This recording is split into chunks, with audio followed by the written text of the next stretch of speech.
Puji Tuhan, selamat pagi jemaat yang saya kasih di dalam Tuhan Yesus Kristus. Selamat kembali kita berkumpul di tempat ini untuk berbuat bakti kepada Tuhan kita. Mari kita lanjutkan pelajaran kita sementara menunggu jemaat yang mungkin masih dalam perjalanan ya. Baik, terakhir tentang hermeneutik yang sehat, khususnya bagan ini yang kita sudah bangun ya. Kita selesaikan 2 minggu yang lalu, bangunan dari pengajaran firman yang sehat atau pengajaran firman yang sistematis ya.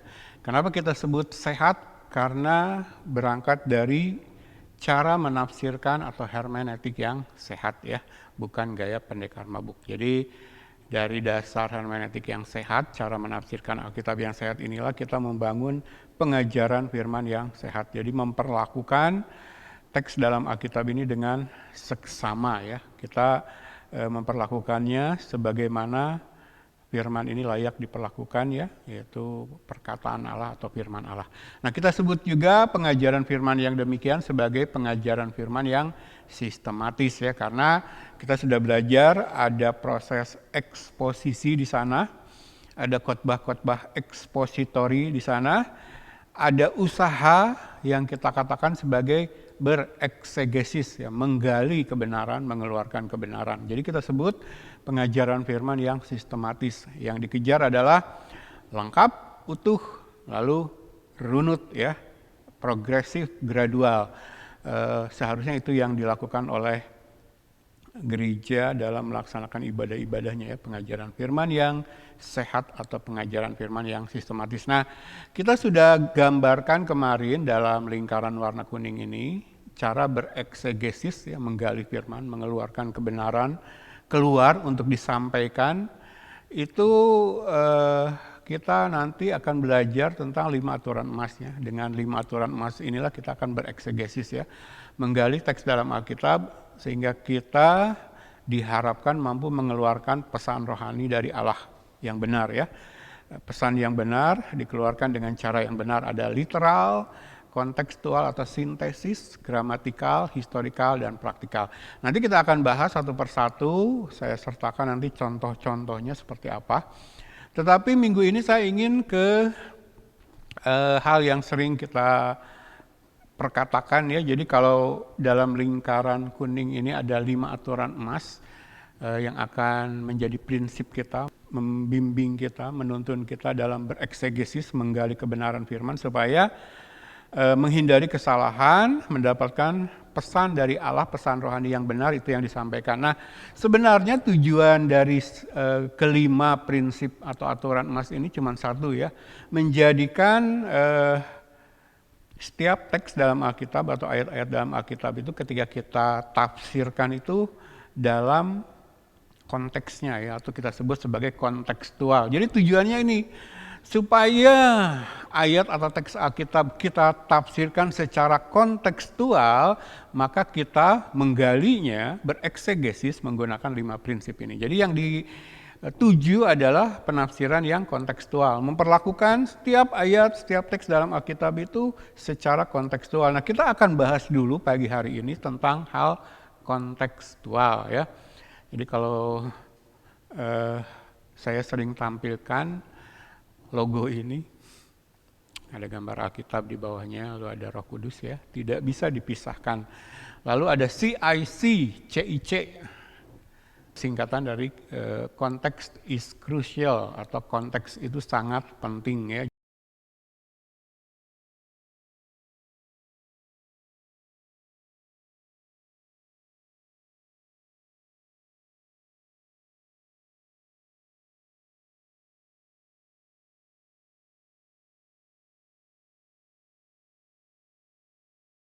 Jadi dalam menafsirkan Alkitab, dalam bereksegesis, dalam bereksposisi, menyusun satu khotbah ekspositori, itu ini ya, pedoman kita, konteks is krusial.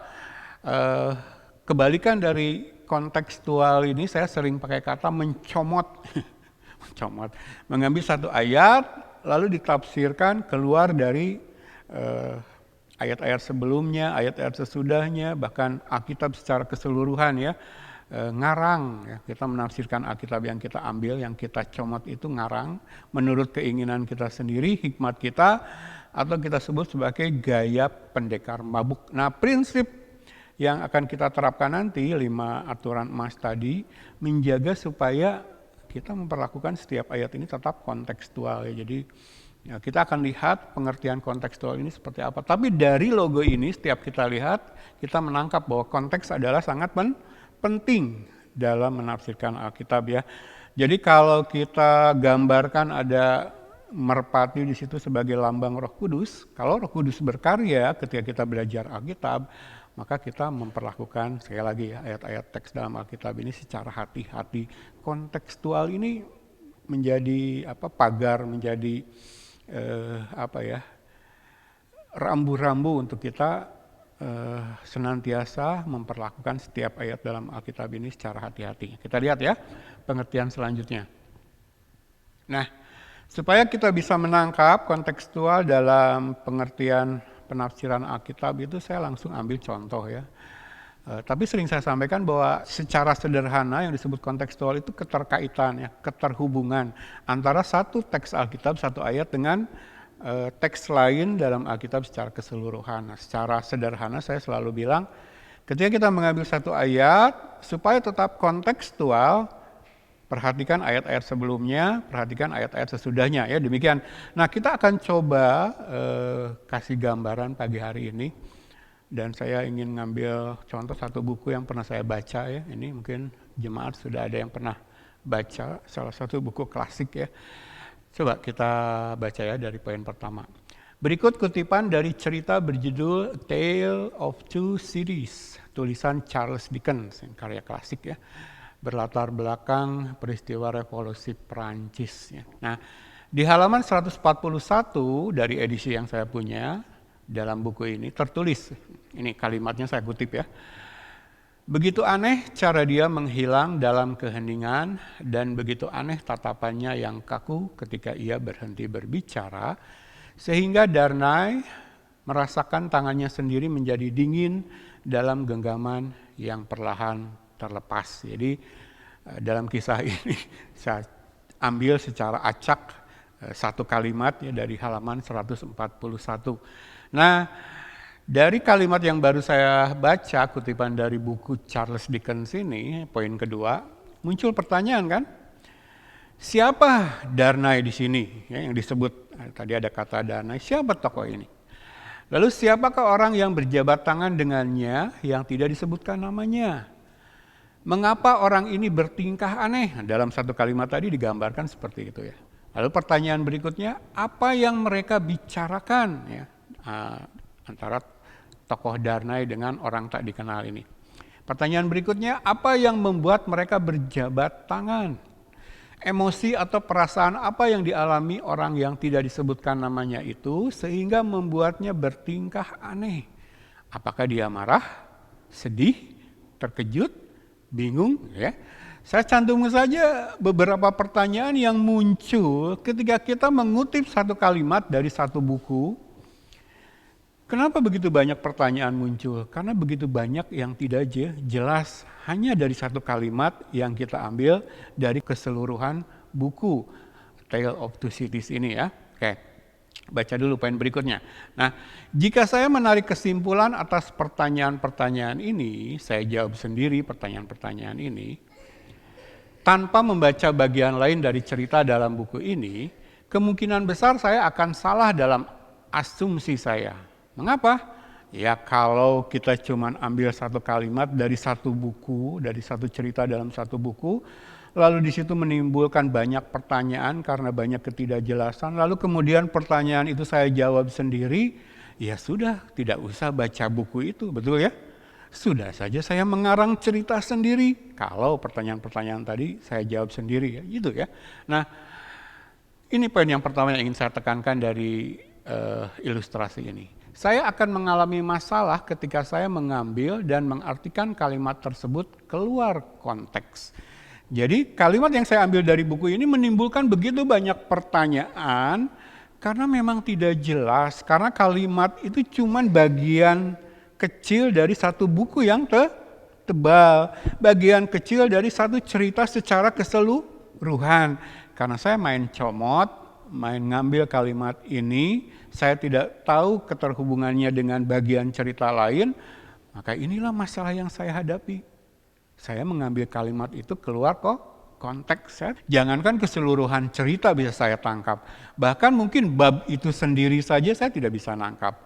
Bahkan mungkin paragraf di mana kalimat itu sendiri ada, tidak saya tangkap. Gitu ya. Jadi ini sekali lagi pedoman yang pertama. Saya akan mengalami masalah ketika saya mengambil dan mengartikan kalimat tersebut keluar konteks. Main comot sembarangan. Nah, berikutnya. Nah, kalau saya baca paragraf di mana kalimat itu berada secara lengkap, juga membaca paragraf sebelum dan sesudahnya, saya bisa mendapatkan beberapa jawaban dari pertanyaan yang muncul tadi. Betul ya? Dan saya akan mendapatkan lebih banyak jawaban kalau saya baca bab-bab sebelum dan sesudahnya, atau bahkan membaca buku itu secara lengkap dari awal sampai akhir. Jadi kontekstual akan memberikan jawaban kepada pertanyaan yang muncul karena ketidaklengkapan. Kalau kita cuma mengutip satu bagian tertentu dari buku itu akan memunculkan banyak pertanyaan.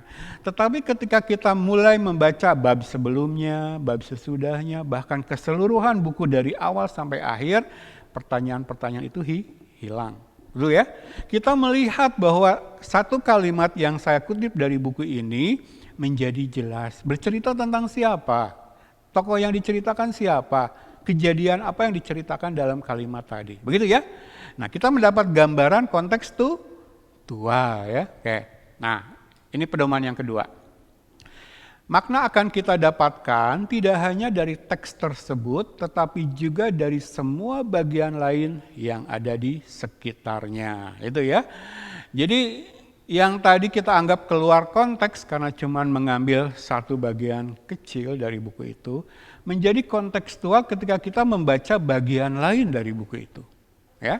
Apa yang menjadi pertanyaan yang tadi muncul terjawab semua. Bahkan kemudian keseluruhan cerita dalam buku itu bisa kita mengerti, kita tangkap, bahkan kita nikmati. Ya. Nah, poin terakhir, kita tidak dapat memahami kalimat di atas secara individu di luar kerangka, kaitan, konteks keseluruhan cerita. Bahkan kalimat itu sendiri saja kalau kita comot seperti tadi, tanpa melihat, tanpa membaca bagian lain dari buku itu, tidak masuk akal. Kan? Ya. Jadi kutipan yang saya kutip di awal dari buku ini, nggak masuk akal, cerita tentang apa, berbicara tentang apa, nggak jelas gitu ya. Nah, sekali lagi, kita tidak dapat memahami kalimat tadi yang saya kutip dari buku tadi secara individu di luar kerangka, kaitan, konteks keseluruhan cerita. Bahkan kalimat itu kalau kita ambil secara individu tanpa memperhatikan konteks menjadi tidak masuk akal ya. Oke. Dari ilustrasi ini kita akan masuk ke hermeneutik Alkitab. Demikian pula ketika kita memperlakukan teks dalam Alkitab, ayat-ayat dalam Alkitab. Nah, kenapa saya kasih gambaran tadi dulu di depan sebelum kita masuk ke dalam kontekstual dalam pengertian penafsiran Alkitab? Karena kan kejadian seperti itu umum kita alami dalam kehidupan sehari-hari, betul kan? Kalau kita membaca satu novel, buku cerita, pasti kita ngejar kontekstual, kita ngejar baca dari awal sampai akhir untuk kita bisa menikmati cerita yang disajikan dalam buku itu. Betul kan? Dalam seluruh aspek kehidupan kita, katakanlah kita membaca koran, surat kabar, majalah, satu artikel tertentu, kita cari kontekstual. Nggak mungkin kita potong satu kalimat lalu, wah saya tahu nih artikel di majalah ini, di koran ini. Enggak ya. Untuk bisa menikmati, maksudnya mendapatkan pengetahuan, manfaat dari artikel yang kita baca, pasti kita kejar kontekstual. Sebenarnya ini kita praktekkan setiap hari, betul ya? Kita mendapatkan surat apapun ya, dari orang yang kita kasihi atau surat resmi dalam kaitan pekerjaan, pasti kita baca kontekstual. Kita akan baca keseluruhan, betul ya? Nggak mungkin kita cuma membaca satu kalimat tertentu. Nah sekali lagi, kebanyakan orang Kristen melakukan hal-hal yang kita pelajari dalam cara berhermeneutik yang sehat ini, sebenarnya mereka praktekkan ini dalam kehidupan sehari-hari. Tapi mengapa, sekali lagi pertanyaannya, mengapa ketika belajar Alkitab, ketika mempraktikkan kehidupan sebagai orang Kristen dalam kaitan kerajaan Allah, hal-hal rohani, pertumbuhan rohani berdasarkan firman Tuhan dalam Alkitab ini, justru apa yang kita praktekkan sehari-hari sebenarnya sesuatu yang tidak asing. Kita kejar kontekstual, kita kejar pemahaman menyeluruh lengkap yang kita lakukan setiap hari. Kenapa ketika kita berurusan dengan hal rohani yang justru sebenarnya lebih penting, kita suka mengabaikan? Betul? Betul apa betul? Nah, saya mencermati kehidupan kebanyakan orang Kristen itu seperti itu. Dalam dunia sekuler, dia menerapkan berbagai metode prinsip memastikan bahwa apa yang dia kerjakan itu menghasilkan sesuatu yang baik. Ya. Ketika dia membaca buku cerita, artikel di majalah, berita di koran, dia kejar kontekstual supaya dia bisa mendapatkan manfaat dari apa yang dilakukan, kegiatan membaca itu. Tetapi ketika dia masuk dalam hal rohani, iman Kristen terhadap Alkitab, itu dia tidak terapkan. Banyak kan? Orang Kristen mempraktikkan hidup secara disiplin, ya, memakai prinsip, metode yang baik supaya apa yang dilakukan menghasilkan yang terbaik. Tetapi ketika dia memasuki ranah rohani, itu tidak dia lakukan. Nah, saya mau kasih gambaran dari uraian ini bahwa kebanyakan orang Kristen memang tidak menganggap penting hal-hal rohani. Ya.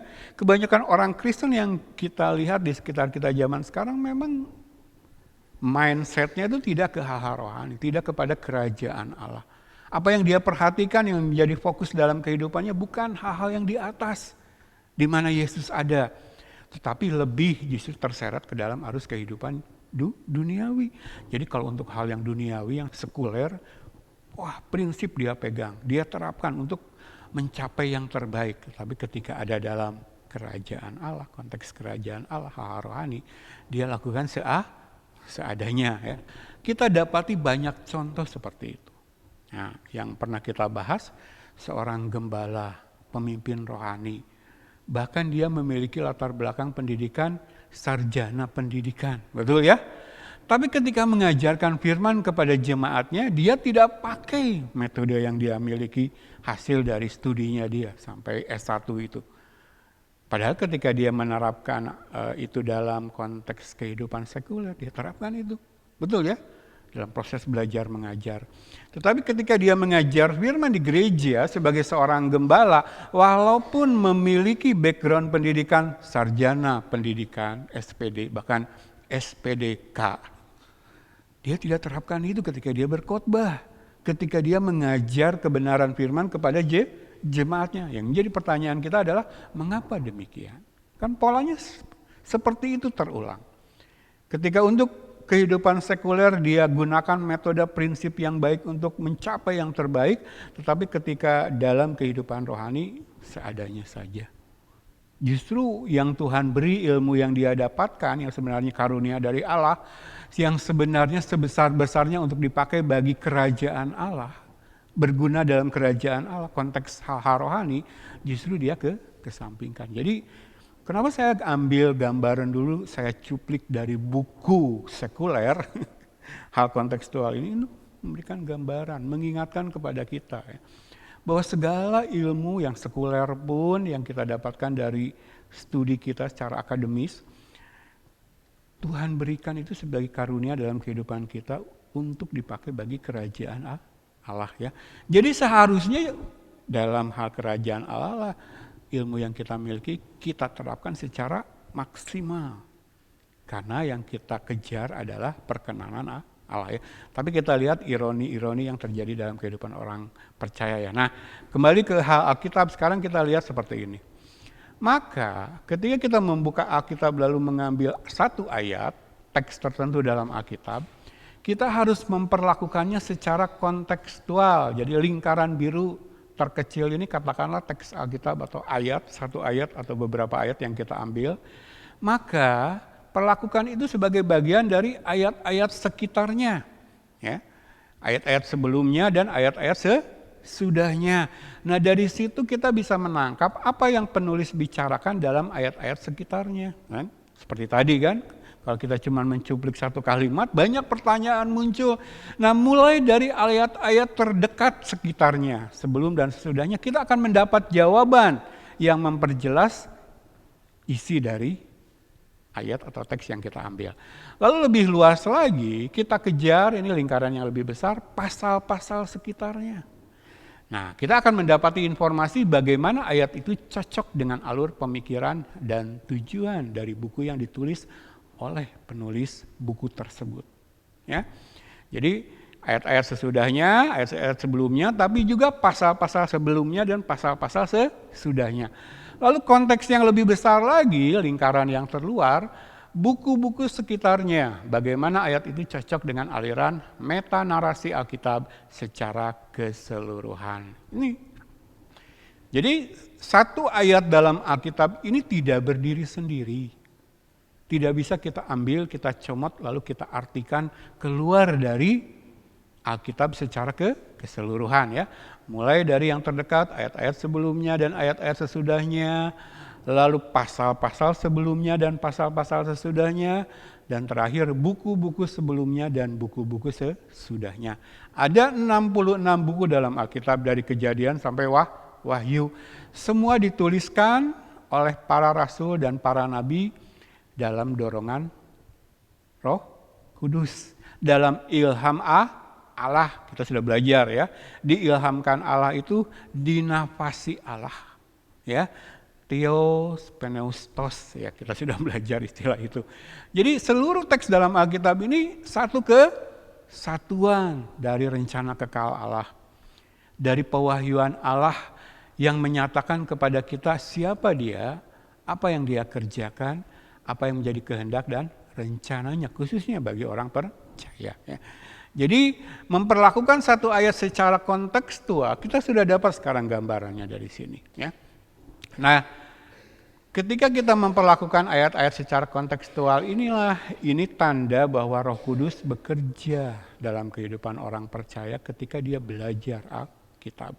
Eksegesis yang dia lakukan dilakukan menurut tuntunan Roh Kudus. Roh Kudus itu tertib, Allah itu bekerja secara teratur, pribadi yang sempurna, ada sistem di sana. Ada kaidah, ada prinsip yang kalau kita ikuti itu menunjukkan bahwa Roh Kudus ada membimbing kita dalam kita belajar Alkitab. Ya. Jadi jangan percaya apa yang diajarkan oleh gereja-gereja sekarang akhir zaman yang justru mengajarkan sebaliknya. Ya. Wahyu dari Allah bisa kita terima begitu saja.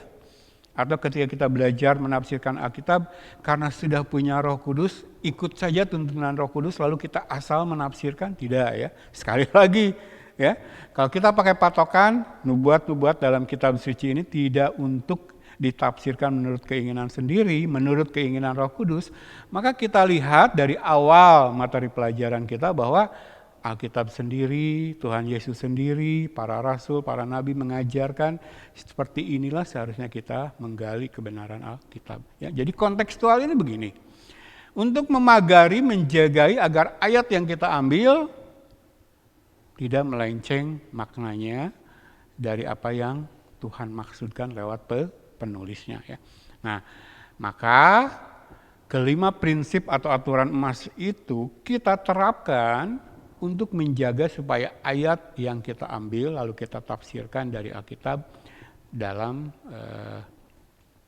status kontekstual. Jadi kalau keseluruhan Alkitab mengajarkan predestinasi, lalu kita ambil, katakanlah contoh ya, ambil satu ayat lalu kita menolak bahwa itu berbicara tentang predestinasi. Kalau kita sudah menolak satu bagian Alkitab keluar dari konteks keseluruhan Alkitab, maka kemudian ketika kita melanjutkan pelajaran kita akan membentur banyak tembok.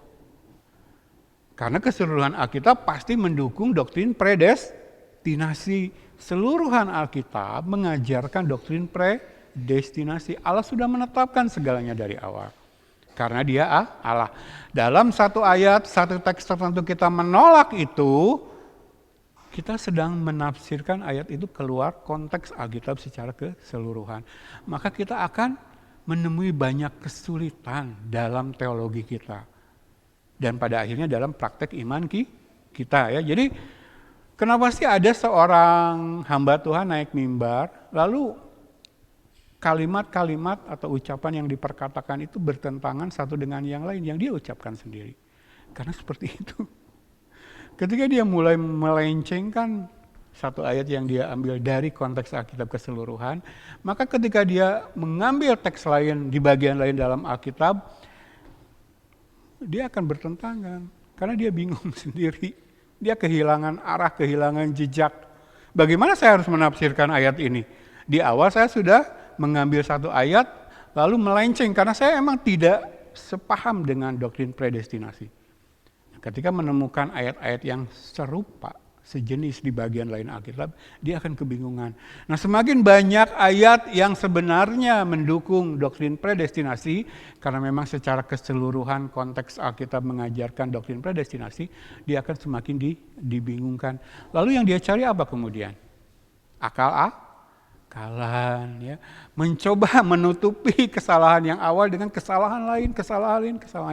Nah, ketika dia melakukan itu, kalau kita memiliki alur nalar yang benar, kita akan menangkap bahwa apa yang dia katakan di mimbar itu banyak pertentangan. Jadi perkataannya banyak bertentangan dengan perkataannya sendiri ya. Dan dalam pengalaman saya mengikuti khotbah-khotbah hamba Tuhan sekarang seperti itu ya. Jadi tidak bisa, karena ketika kita mengambil satu ayat ini ya, kita harus memperhatikan konteksnya. Kalau secara keseluruhan Alkitab mengajarkan bahwa Allah kita adalah satu, tetapi ada 3 pribadi di sana, maka semua teks dalam Alkitab akan mendukung doktrin itu. Ketika kita mulai menolak di satu bagian, kita akan banyak bertemu dengan ayat-ayat yang akan terus bertolak belakang dengan pemikiran kita ya, ketika kita sudah menolak di satu tempat. Seperti ini ya. Nah, ini ya yang sering membuat kita kesulitan orang Kristen ya, ketika kita dimintai pertanggungjawaban tentang iman kita. Ada orang yang bertanya tentang iman kita. Karena kita biasa diajari seperti itu, tidak kontekstual. Maka kita tidak bisa menjelaskan satu ayat dalam kaitan keseluruhan. Kekristenan itu apa sih? Ya, seperti itu. Jadi kita harus mulai belajar menggali Alkitab, menafsirkan Alkitab secara kontekstual. Setiap ayat yang kita baca, sekali lagi tanamkan di hati dan pikiran kita, tidak boleh dilepas dari ayat sebelum dan ayat sesudahnya. Tidak boleh dilepas dari ayat-ayat di pasal sebelum dan pasal sesudahnya. Tidak boleh dilepas dari ayat-ayat di kitab sebelum dan kitab sesudahnya. Secara keseluruhan Alkitab menyatakan apa yang menjadi kehendak dan rencana Allah ya. Sekali lagi dinapasi Allah ya. Dalam satu helaan napas, hembusan napas, Allah menuliskan, mengilhami para nabi dan rasul untuk menuliskan keseluruhan teks Alkitab ini. Nangkap ya sekarang.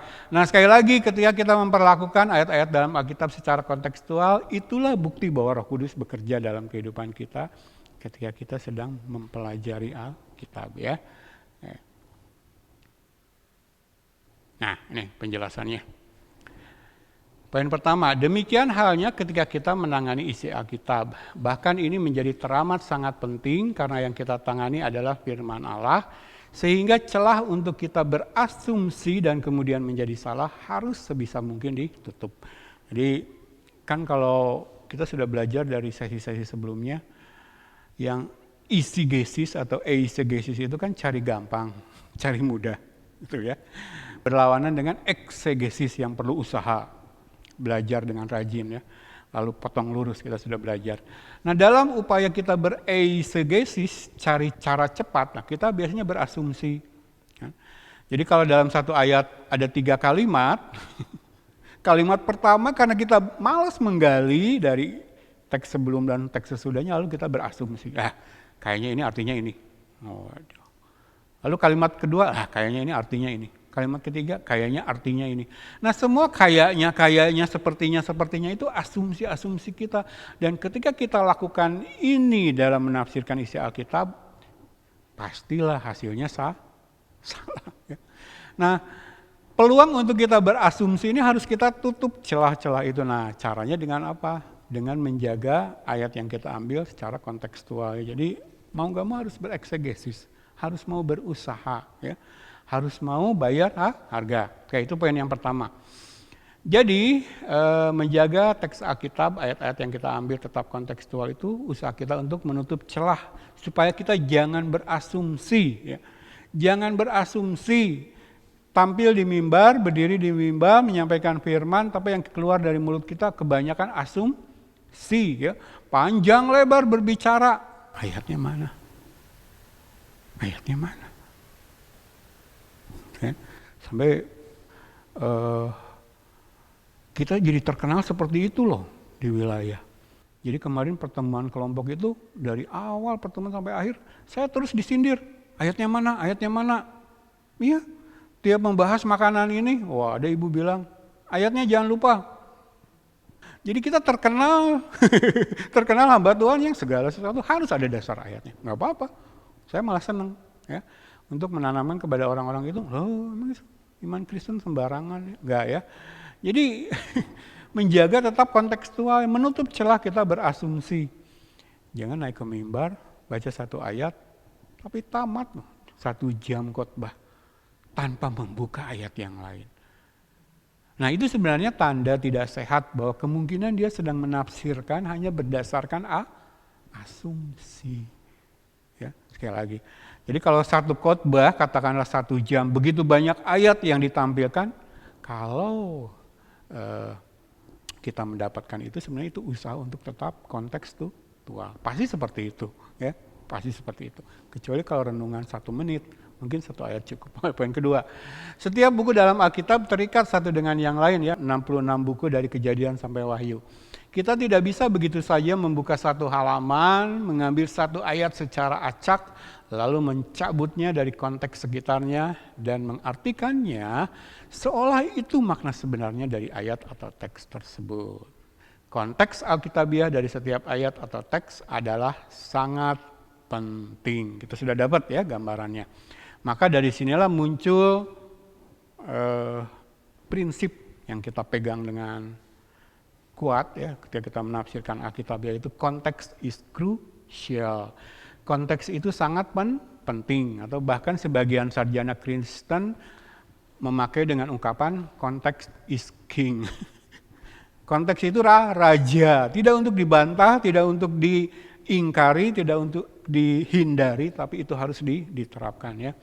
Jadi kalau ketemu ungkapan konteks is crucial atau konteks is king, itu ya pedoman yang harus kita pegang ketika kita menafsirkan Alkitab, memperlakukan setiap ayat atau teks dalam Alkitab. Poin terakhir, kita perlu memastikan bahwa kita telah menangkap gambar besar dari isi Alkitab secara keseluruhan, kemudian setiap kitab tertentu di dalamnya sebelum kita menyelami rincian dari 1 ayat atau teks tertentu. Ya, jadi mengapa belajar Alkitab itu proses seumur hidup dan harus dimulai dari kelahiran kembali, di mana Roh Kudus ditaruh dalam kehidupan kita orang percaya. Karena belajar Alkitab itu harus mulai dari gambar besarnya. Barulah kita berani mengotak-atik ayat per ayat. Karena sekali lagi konteks keseluruhan Alkitab tidak boleh dilanggar ketika kita mulai berurusan dengan ayat per ayat. Nah gambar besar inilah yang ada dalam kehidupan orang percaya ketika dia dilahirkan kembali dan Allah menaruh Roh Kudusnya dalam kehidupan kita. Mungkin kita belum mulai belajar saat itu. Tetapi keberadaan Roh Kudus dalam hidup kita akan menjaga kita mengejar tuh belajar dengan benar, sistematis, hermeneutik yang sehat, ya, gradual, progresif, untuk menjaga setiap ayat yang kita ambil, yang kita baca lalu kita tafsirkan tidak keluar dari pengertian atau konteks keseluruhan. Pernah lihat orang main puzzle? Sering ya, anak-anak kita di rumah sering main puzzle. Ketika dia diberi, anak kita diberi kepingan puzzle, katakanlah 100 keping. Mau bikin apa dari setiap keping? Maka dia harus melihat gambar besarnya dulu. Ya. Biasanya dikasihkan lembarannya. Ini loh, puzzle ini keseluruhan gambar pohon dan rumah. Gambar kendaraan atau kereta api. Atau di boxnya biasanya. Nah setelah melihat gambar besarnya, barulah anak kita ketika bermain puzzle itu mulai bermain-main dengan kepingan. Oh ini kayaknya di sini letaknya. Tapi panduannya adalah dia sudah melihat gambar keseluruhan. Gitu ya. Nah demikian pun ketika kita belajar Alkitab, kita harus diubahkan dulu hidup. Harus mengalami yang namanya kelahiran kembali. Harus menerima Allah memberikan Roh Kudusnya tinggal di dalam hidup kita. Karena ketika keseluruhan Alkitab ini berbicara tentang pribadi Allah, lalu dalam kelahiran kembali Allah sudah menaruh Roh Kudusnya, salah satu pribadi dari Allah tinggal di dalam kita, itu yang akan menjaga ketika kita menafsirkan Alkitab ini tidak menyeleweng. Seolah-olah gambar besarnya sudah saya lihat. Secara pengetahuan mungkin saya belum banyak belajar Alkitab. Tetapi karena saya sudah memiliki Roh Kudus dalam hidup saya, kemudian saya menjalani kehidupan saya sebagai orang Kristen, tekun dalam pengajaran firman, dan ketika saya belajar itu saya hati-hati memperlakukan setiap ayat. Saya terapkan prinsip yang benar, hermeneutik yang sehat, dalam satu kerangka pengajaran firman yang sehat dan sistematis.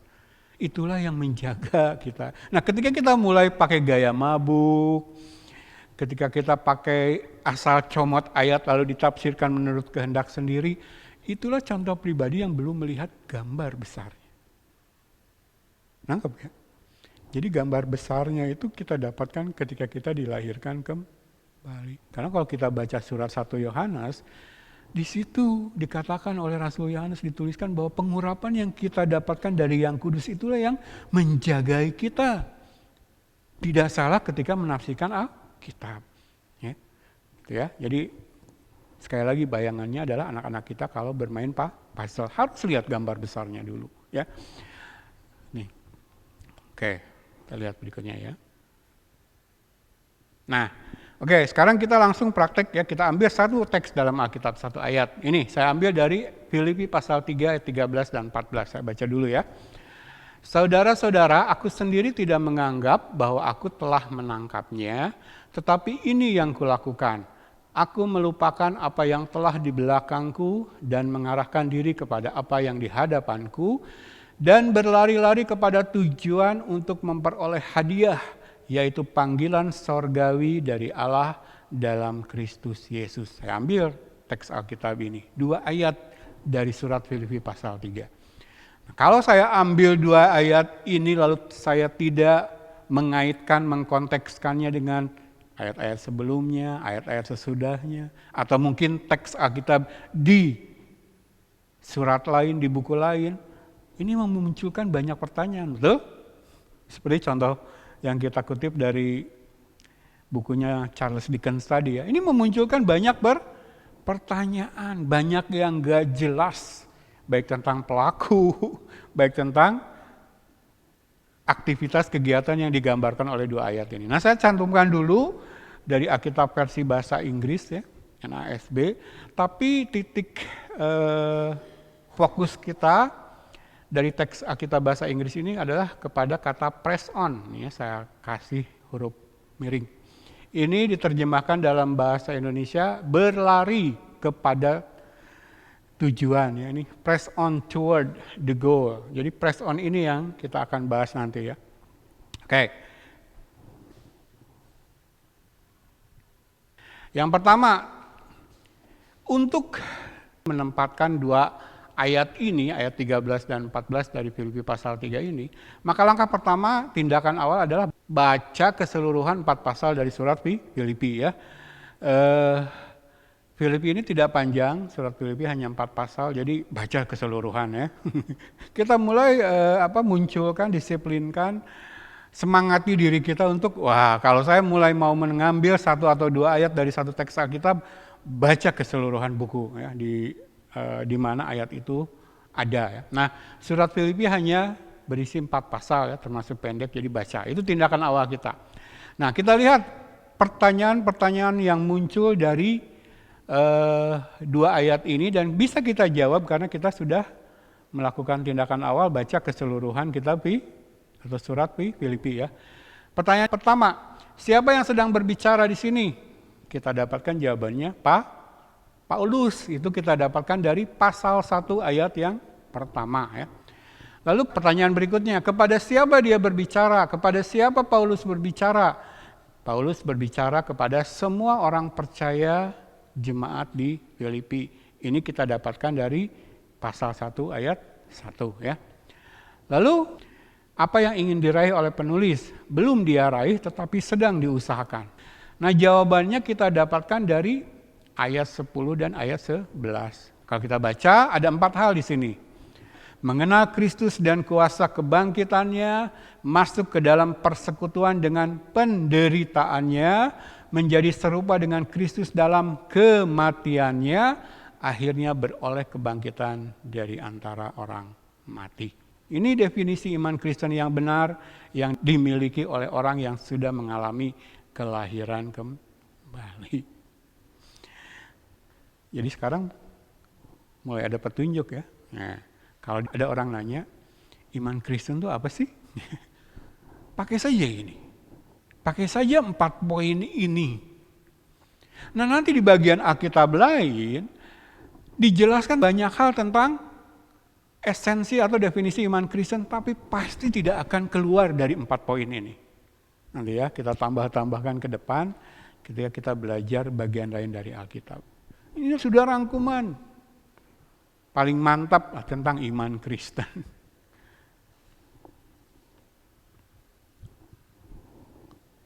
Oke, interaksi sedikit.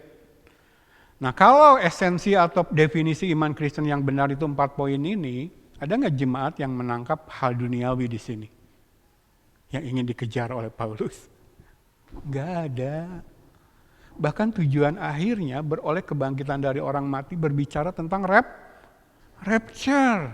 Orang-orang percaya diangkat oleh Allah, oleh Yesus yang datang untuk menjemput, untuk masuk ke dalam tempat kediaman Allah, di mana Yesus sudah menyediakan tempat bagi kita di sana. Yohanes pasal 14. Jadi yang menjadi esensi iman Kristen dari 4 hal ini kita sudah menangkap tidak ada hal-hal duniawi. Semua hal-hal rohani. Maka kita harus memfokuskan segenap kehidupan kita ke sana. Gitu ya.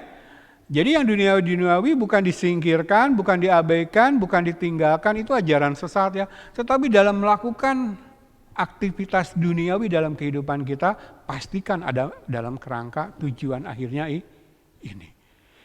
Kalau menghalangi ke sini, bahkan bertentangan dengan ini, tinggalkan. Gitu ya. Oke, jadi ini iman Kristen, sudah bisa jawab sekarang kalau ada orang bilang, inti kekristenan apa? Ini. Sama sekali tidak termuat di sana hal-hal duniawi ya. Jadi ini yang menjadi fokus kita. Jadi dengan 4 hal ini kita bisa berapologetik, membela, menerangkan iman Kristen yang benar itu seperti apa, sekaligus melawan dan meruntuhkan teologi-teologi aneh di luar sana. Salah satu contohnya teologi kemakmuran ya. Oke, lanjut. Nah, karena disinggung yang dikejar, poin yang pertama tadi adalah pengenalan akan Kristus, pengenalan akan Allah, saya ajak menyimpang dulu. Nah, mulai ya. Tadi baca ayat sebelum dan sesudahnya, tapi masih dalam surat Filipi. Sekarang kita mulai melebarkan konteks kita ke luar dari surat Filipi. Ya. Kita akan baca beberapa ayat dari surat 2 Petrus ya. Nah, kalau kita baca perjanjian baru, kalau perjanjian baru menuliskan pengenalan akan Allah, kata pengenalan ini sama dengan kata pengetahuan, sama dengan kata pengertian, memakai kata yang sama dalam Alkitab Bahasa Indonesia, yaitu ginosko. Ya, kita sudah belajar sebenarnya ayat ini. Saya tuliskan ya. Ginosko.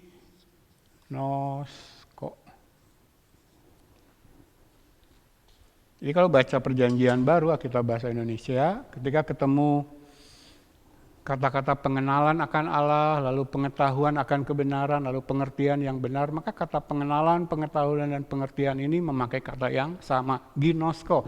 Makanya kalau dalam Alkitab Bahasa Inggris pasti diterjemahkannya menjadi satu kata saja, yaitu knowledge ya.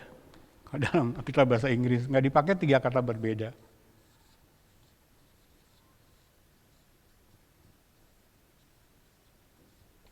Knowledge. Nah, bahasa Indonesia pakai 3 kata ini ya, pengenalan, pengetahuan akan kebenaran, lalu pengertian yang benar. Kalau dalam bahasa Inggris pakai kata satu aja, knowledge, yang artinya adalah pengetahuan. Jadi berbicara tentang pengenalan Allah, berbicara tentang pengetahuan tentang Allah. Pengetahuan diperoleh dengan cara belajar. Belajar dari apa yang selaras ya dengan yang selama ini kita pelajari. Jadi nggak bisa semakin mengenal Allah itu dengan nangis-nangis, penyembahan, doa lama-lama, bersemedi. Nggak bisa. Karena pengenalan di sini adalah pengetahuan.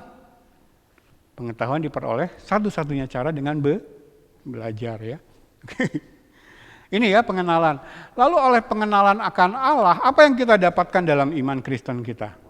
1, kasih karunia dan damai sejahtera melimpahi kita oleh pengenalan kita akan Allah. Itu ada di 2 Petrus 1 ayat 2. Dibaca ayat-ayatnya di rumah ya. Lalu yang kedua, oleh pengenalan akan Allah, kuasa ilahinya menganugerahkan kepada kita segala sesuatu yang berguna untuk hidup yang saleh. 2 Petrus 1 ayat 3. Jadi kalau ingin mengalami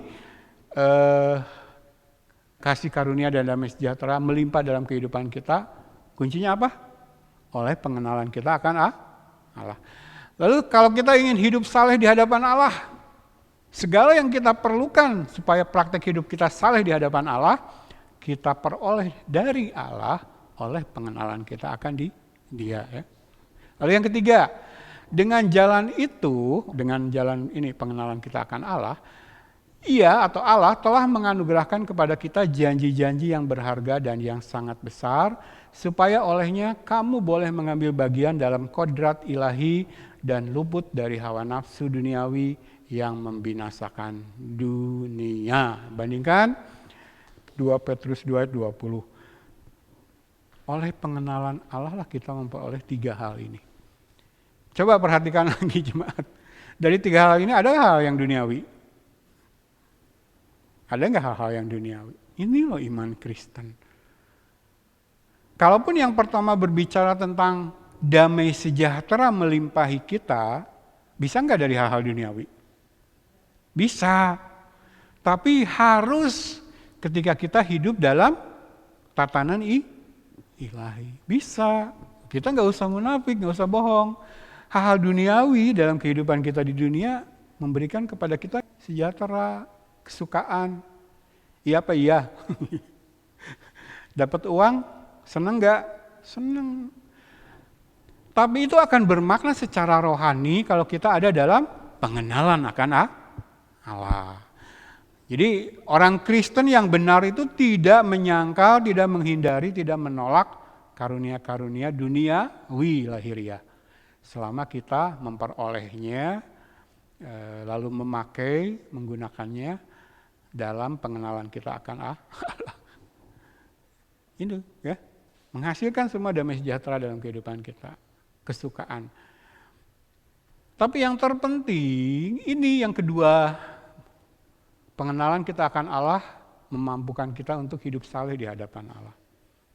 Nah, kalau hidup saleh di hadapan Allah diperoleh lewat pengenalan kita akan Dia, lalu kita sudah belajar bahwa pengenalan itu adalah pengetahuan yang benar akan Allah, dan itu kita peroleh lewat proses pengajaran firman, maka esensinya kita dapatkan dalam 2 Timotius 3 ayat 16. Betul ya? Itulah hidup saleh. Segala tulisan yang diilhamkan Allah bermanfaat untuk mengajar, menyatakan kesalahan, memperbaiki kelakuan, mendidik dalam kebenaran. Itu hidup saleh di hadapan Allah. Dan itu hanya bisa terjadi oleh pengenalan kita akan Allah. pengetahuan yang benar akan Allah. Dan itu lewat segala tulisan yang diilhamkan Allah yang ada di dalam Alkitab. Nah, yang terpenting ini kita dimampukan hidup saleh di hadapan Allah, dan yang kedua ini ya, ambil bagian dalam kodrat ilahi sehingga luput dari hawa nafsu duniawi yang membinasakan. Salah satu kodrat ilahi adalah kudus. Nah, lewat pengenalan akan Allah, lewat pengetahuan yang benar tentang Allah yang kita peroleh dalam proses pengajaran firman yang sehat, kita semakin dekat kepada Allah. Ambil bagian dalam kodrat Allah yang kudus. Kita menyucikan diri kita.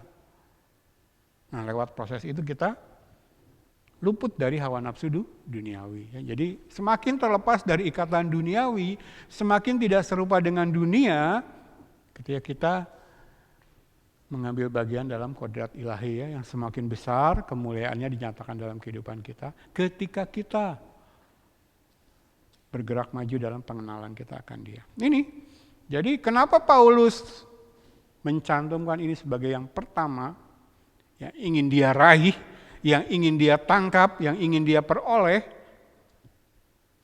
karena dia tahu hanya lewat pengenalan akan Allah selama hidupnya di dunia, dia akan alami ini. Ya. Di satu sisi hidup saleh itu perlu sangkal diri, pikul salib, menderita ya, sengsara.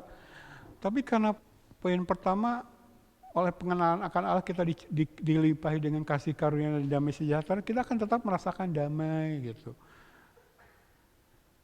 Nah, ketika kita mengecap sekali hal itu, loh, saya sangkal diri loh, saya pikul salib, sakit, berat buat daging saya, tapi kok saya merasakan ini kasih Allah, damai sejahtera Allah, aneh ya. Bahkan saya merasa kasihan loh dengan mereka yang masih ngikut arus duniawi, arus kedagingan. Pernah nggak sekarang mulai mengalami hal seperti itu? Ada sukacita gitu di sana melihat perbedaan realitas antara kita dengan orang-orang yang masih terseret arus dunia. Padahal kita menderita, ada sengsara yang kita alami ketika kita pikul salib sangkal diri. Ada fasilitas yang terpaksa kita tidak nikmati gitu. Tapi ketika kita membandingkan hidup kita dengan, mereka masih enak-enakan kedagingan mereka. Tapi kok ini membuat kita damai sejahtera, ada sukacita. Kita merasakan kasih Allah di situ. Ada ya, saya percaya ada. Karena pengenalan kita akan Allah memproduksi keduanya. Ketika kita dimampukan untuk hidup saleh, artinya sangkal diri pikul salib, berani mencari persekutuan dalam penderitaan Kristus yang harusnya kehilangan. Ya kehilangan kita mungkin damai sejahtera lahiriah, tapi ini yang sejati Tuhan justru berikan melimpah dalam kehidupan kita. Yang ketiga ini penting ya, ambil bagian dalam kodrat ilahi yang kudus itu. Kita semakin rela melepas yang gak kudus itu. Jadi kalau ada orang Kristen, sudah puluhan tahun Kristen, tapi masih hidup dalam dosa yang sama, diulang lagi, tidak mau tahu. Dia belum melangkah ini dalam tindakan ambil bagian dalam kodrat ilahi. Nah, lewat pengenalan kita akan Allah, pengenalan itu pengetahuan, artinya harus belajar dari apa yang dituliskan, kita akan semakin masuk ambil bagian dalam kodrat ilahi. Itulah yang membuat kita. Nah, ketika kita meningkat atau semakin dalam pengenalan kita akan Allah, kita semakin masuk dalam ini, ambil bagian kodrat ilahi yang kudus. Sense kita tuh semakin peka gitu terhadap mana yang ini tidak berkenan kepada Allah, mendukakan hati Allah. Ya. Sehingga kita luput dari kalau nggak luput, terseret terus gitu ya. Ketika kita belajar 2 ayat dari surat Filipi, kita sudah membaca ayat sebelum dan sesudahnya dari surat Filipi, lalu kita melebarkan konteks kita ke surat 2 Petrus, lalu nanti di rumah coba lihat 1 Yohanes pasal 5, ya, khususnya ayat 13-20. Ini menegaskan bahwa pengenalan akan Allah, ginosko itu pengetahuan. Dan itu diperoleh lewat belajar apa yang dituliskan. Jadi di sini Rasul Yohanes menuliskan, kutuliskan ini kepadamu supaya kamu tidak berdosa, supaya kamu ini. Itu bisa kita ketahui lewat apa yang dituliskan, lalu dari situlah kita semakin mengenal Allah ya. Jadi saya cantumkan ayat ini sebagai referensi lain ya, konteksnya mulai melebar ke surat 1 Yohanes juga. Oke, lanjut. Maka ketika kita baca ayat tadi lagi, ayat 13 dan 14, sekarang kita tahu nyah di sini dalam menangkapnya, yang adalah sesuatu yang ingin diraih, belum diraih tetapi sedang diusahakan, adalah pencapaian yang lengkap dari keselamatan di dalam Kristus. Bentuk yang sempurna dari tujuan iman Kristen. 4 hal tadi ya. Apa tadi? Dari Paulus sendiri, mengenal dia dan kuasa kebangkitannya, masuk dalam persekutuan dengan penderitaannya, terus menjadi sama dalam kematiannya, lalu untuk akhirnya mengalami kebangkitan dari orang mati saat rapture. Versinya surat 2 Petrus apa? Oleh pengenalan akan Allah kita akan apa? Yang pertama, dilimpahi kasih karunia dan damai sejahtera. Yang kedua, ya, Tuhan memberikan kepada kita segala sesuatu yang perlu untuk hidup saleh ya, kalaupun itu harus sangkal diri pikul salib, Tuhan berikan. Lalu yang ketiga, ambil bagian dalam kodrat ilahi supaya kita luput dari hawa nafsu duniawi. Nah, jadi nyah di sini ketahuan sekarang dalam ayat 13 ketika Paulus berkata, "Saudara-saudara, aku sendiri tidak menganggap bahwa aku telah menangkapnya." Jadi nyah yang Paulus belum menangkap, tetapi Paulus sedang berupaya untuk menangkapnya, ini adalah iman Kristen tadi, esensi dari iman Kristen. 4 poin dalam surat Filipi sendiri, lalu kita dapat tambahan secara kontekstual dari 2 Petrus, ada 3 hal yang kita peroleh dalam pengenalan kita akan Allah. Itulah esensi iman Kristen. Itulah yang Paulus katakan, bukan berarti aku sudah sempurna dalam iman Kristen. Tetapi kalau sekarang aku hidup di dunia, segala upaya aku kerahkan untuk menangkap versi iman Kristen yang benar tadi, yang sempurna tadi. Ya, itu tujuan iman Kristen. Poin kedua. Nah, walaupun saat itu Paulus tidak menganggap dirinya sudah memperoleh yang sempurna itu, gitu ya, tidak menganggap telah menangkapnya, tetapi dia tahu bahwa dalam imannya yang benar, dia sudah memiliki atau dibekali atau diperlengkapi kesempurnaan untuk meraih yang sempurna itu. Jadi kalau di ayat ini Paulus katakan, aku sendiri tidak menganggap aku sudah sempurna, aku sudah menangkapnya. Tetapi kalau kita baca ayat yang ke-15, jadi ini ayat sesudahnya ya. Kalau kita baca ayat sesudahnya, ayat 15, Paulus berkata kepada jemaat di Filipi, karena itu marilah kita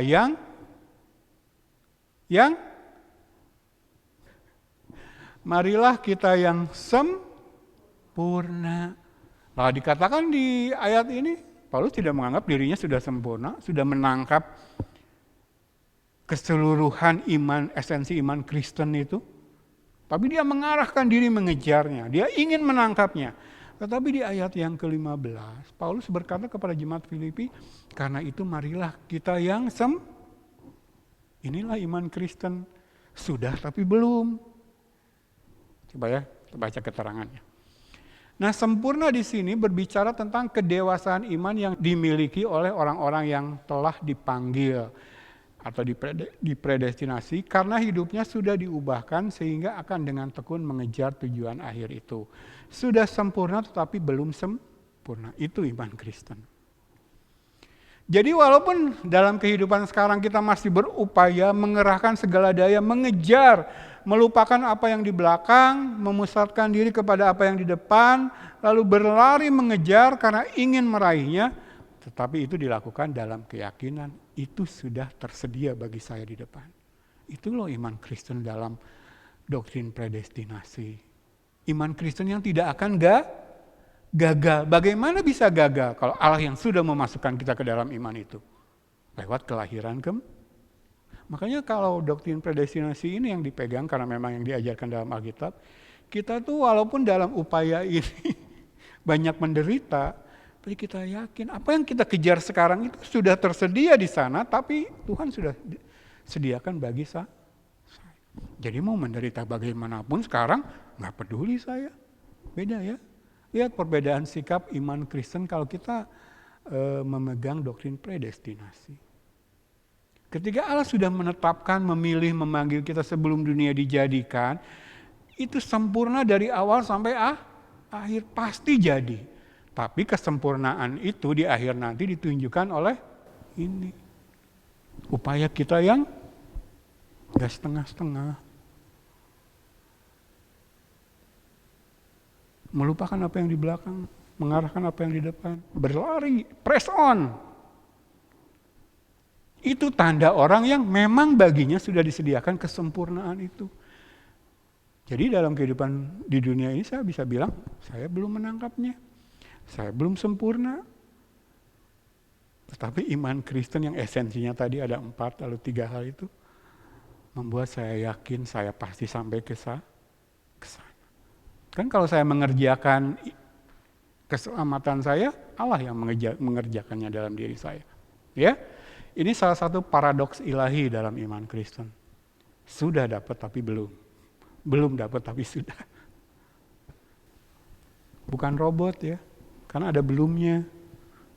Berusaha kita ambil pilihan-pilihan yang sulit. Sangkal diri, pikul salib, menderita, sengsara. Bukan robot. Tapi di sisi lain, hasilnya di ujung sudah Tuhan sediakan. Nah kalau iman Kristennya lain dari itu, usaha sendiri. Ingin benar di hadapan Allah, usaha sendiri. Dan itu salah terus. Kenapa? Karena tidak hidup dalam pengenalan akan Allah. Jadi kalau, kan di luar tuh banyak orang Kristen yang sebenarnya tulus. Cuman sudah terseret ajaran yang salah. Jadi kalau saya ngobrol dengan dia, sama, kerinduannya sama kita sama.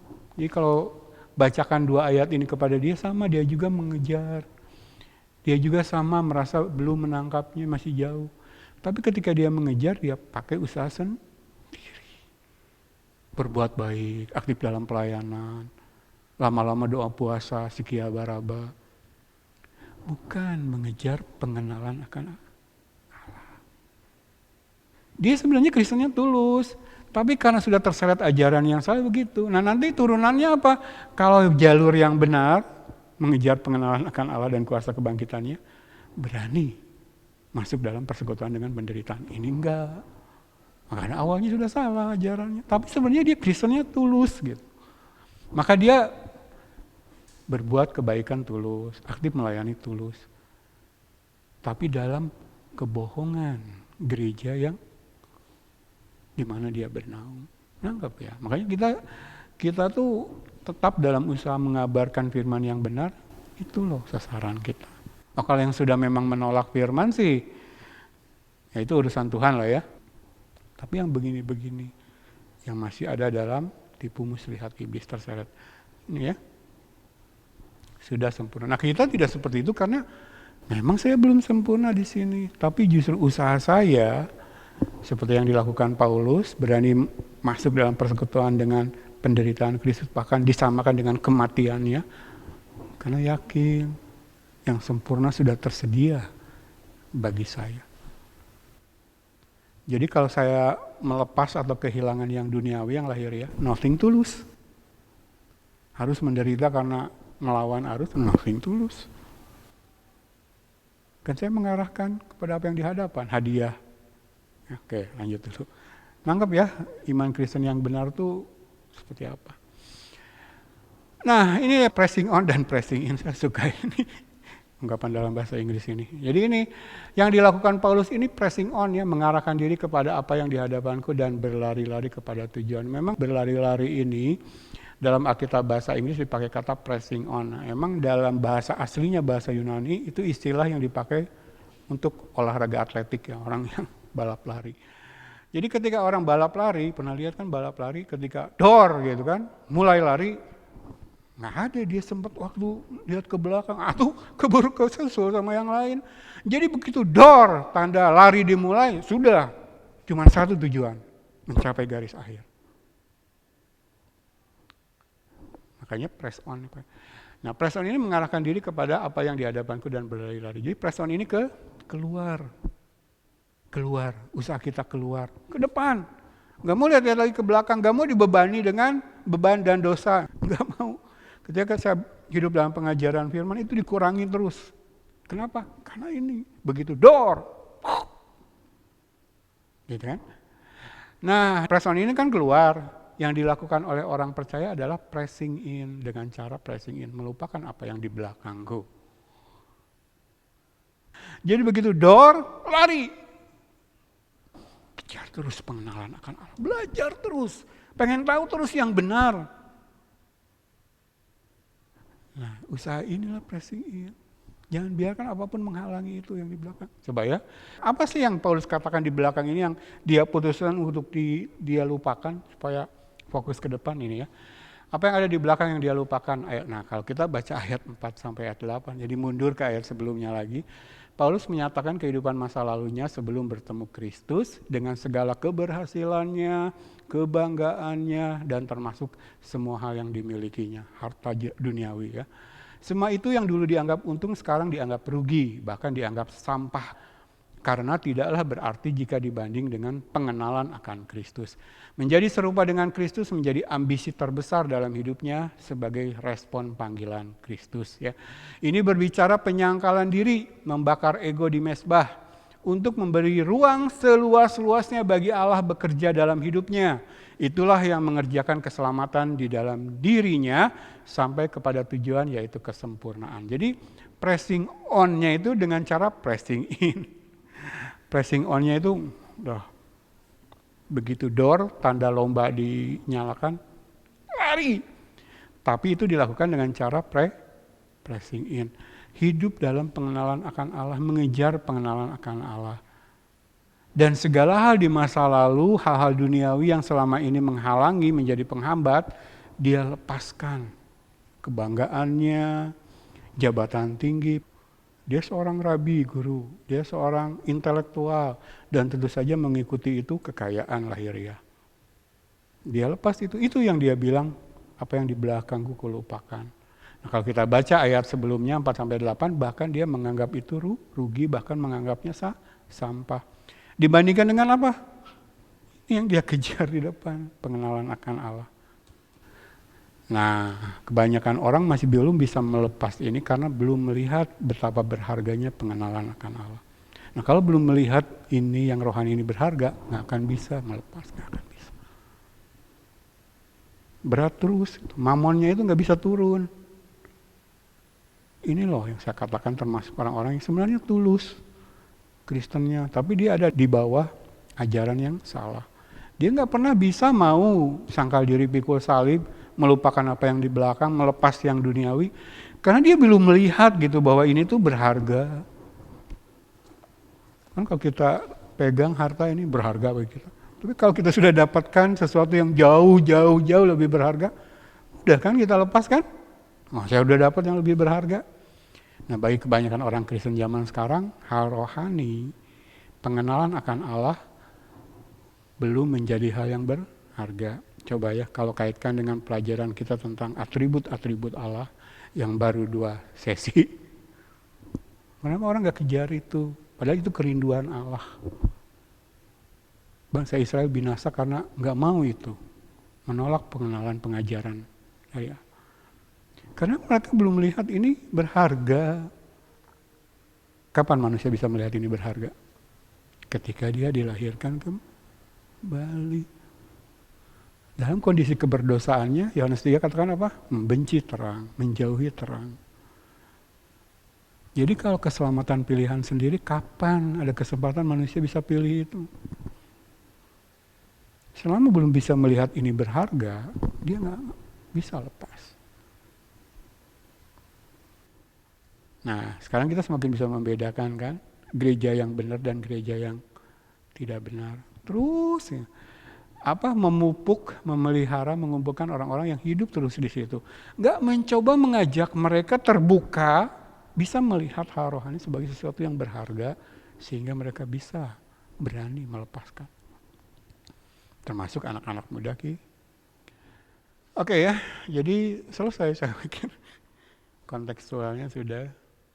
Nah, ini kesimpulannya, slide terakhir. Ini iman Kristen. Nah, Paulus menuliskan masih dalam pasal yang ketiga tapi di ayat yang ke-12. Jadi tepat sebelum ayat yang kita jadikan bahan pelajaran. Bukan seolah-olah aku telah memperoleh hal ini atau telah sempurna, melainkan aku mengejarnya. Nah ini kata dalam bahasa Indonesia kalau kurang tepat ya. Supaya ya, ganti supaya. Bukan seolah-olah aku telah memperoleh hal ini atau telah sempurna, melainkan aku mengejarnya supaya aku dapat juga menangkapnya, karena aku pun telah ditangkap oleh Kristus Yesus. Paulus mengakui belum sempurna, makanya dia mengejar untuk menangkapnya. Tapi di lain kalimat, dalam ayat ini Paulus mengatakan sudah sempurna ketika dia menuliskan telah ditangkap oleh Yesus. Yesus nggak mungkin salah tangkap. Apa yang dia tangkap, yang dia dapatkan menjadi miliknya, pasti bisa menyelesaikan perjalanan iman sampai akhir yang sempurna. Gak main-main kalau Yesus yang menangkap. Tapi ciri orang yang sudah ditangkap Yesus, seperti Paulus dalam poin yang pertama. Aku dengan segala kerendahan hati, iman Kristen saya bukan sempurna loh. Saya masih belajar, saya masih bertumbuh, saya masih kejar pengenalan akan Allah. Tapi yang saya yakini dalam iman Kristen saya yang benar, Yesus sudah menangkap saya. Saya udah dalam genggaman tangan Tuhan. Tuhan gak mungkin gagal. Itulah yang terjadi ketika kita dilahirkan kembali. Makanya Roma 8 katakan apa? Siapa yang bisa memisahkan kita dari kasih Allah? Tidak ada.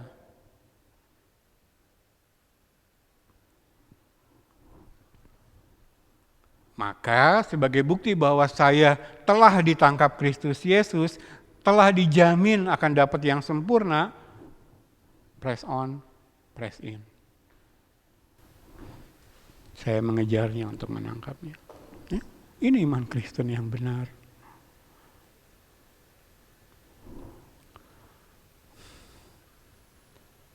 Di satu sisi kita memiliki kepercayaan diri, keyakinan teguh, pengharapannya tidak mengecewakan, Roma 5 ayat 5. Karena Yesus yang menangkap saya, keselamatan itu karya Allah.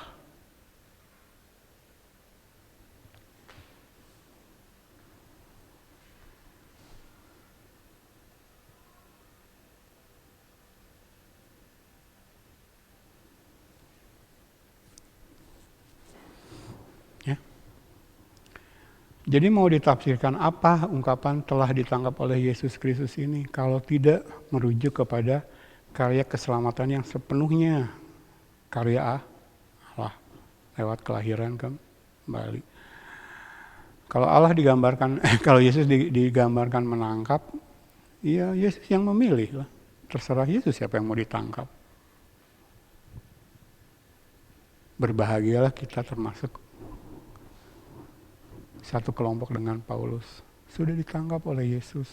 Tahu dari mana kita ada di situ? Kita hidup dalam mengejar pengenalan akan Kristus. Berani melawan arus, berani melepas yang di belakang. Dulu itu keuntungan bagi saya, sekarang rugi, sampah. Karena saya melihat pengenalan akan Kristus jauh lebih berharga, jauh lebih mulia. Itulah yang Tuhan bukakan, yang saya sebut sebagai terang mula-mula. Jadi dari dua ayat Filipi pasal 3, 13, 14 yang kemudian kita tafsirkan secara kontekstual, lihat ayat sebelumnya, lihat ayat sesudahnya, dalam satu pasal bahkan dalam pasal yang lain, bahkan kita melebarkan ke surat 2 Petrus, lalu ke surat 1 Yohanes, kita dapatkan esensi gambaran iman Kristen yang benar, yang lebih lagi pagi hari ini. Dan ketika kita mendapatkan gambaran iman Kristen yang benar ini, yang dirangkum dalam 3 poin ini, coba ungkapan apa yang bisa kita keluarkan? Cuman terima kasih Tuhan. Lalu hari-hari besok semakin press on, press in. Tahu kan arti kata press in kan? Press in itu menekan apa yang ada di dalam supaya ada ruang lebih lagi tersedia. Itu meluaskan Allah masuk lebih lagi. Jadi hal-hal yang menjadi beban dosa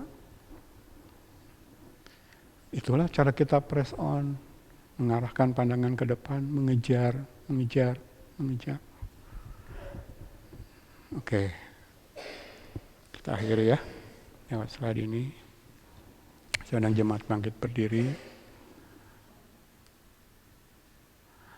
Oke, kita akan tutup dalam doa. Makasih Tuhan. Haleluya.